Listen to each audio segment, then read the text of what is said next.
Hey, Fred Minnick here, and today I am tasting Idle Hands. This is a 5-year-old straight bourbon that was distilled in Indiana, comes from 13 barrels. It's the 60% corn mash bill that people get all excited about. Now, this is the 60% corn, 36% rye mash bill. This is one that's typically really spicy. It's an MGP 5-year-old, and you can't go wrong with, 5-year-old MGP. Or can you? Yeah, we're about to find out. Okay. Now it's smelling a little bit dusty. It's got some like musk to it. And it's smelling like used coffee grains or coffee beans. And then there's like a note in here that I typically do not associate with Indiana bourbon. And it's like a crushed up vitamin pack.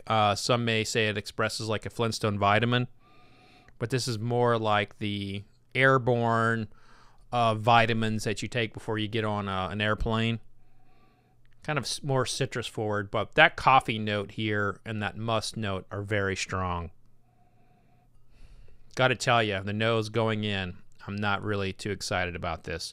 But that color, though, for a 5-year-old, really beautiful.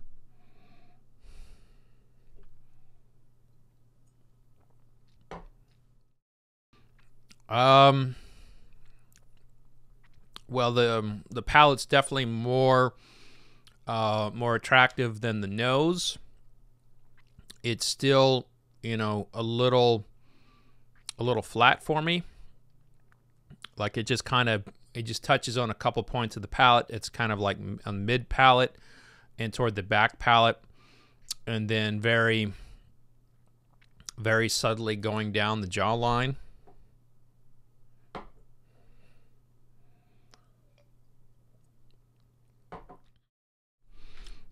The most prominent note I would tell you is a graham cracker.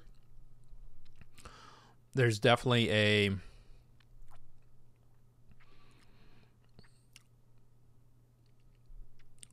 graham cracker note here, and there is a touch of cinnamon with a hint of vanilla. But overall, like, the palate leaves me wanting more.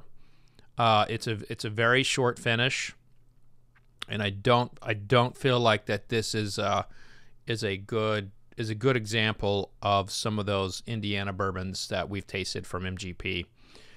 But yeah, I really don't. But that being said, it's easy sipping. It's not something that is offensive.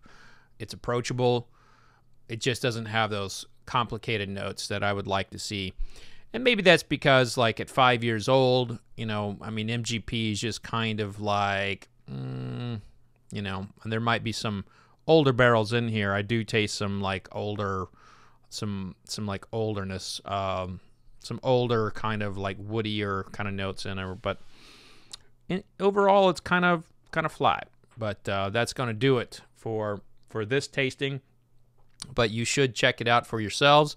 I'm just one opinion, and take it or leave it. But this tasting was not on the winning side for me today.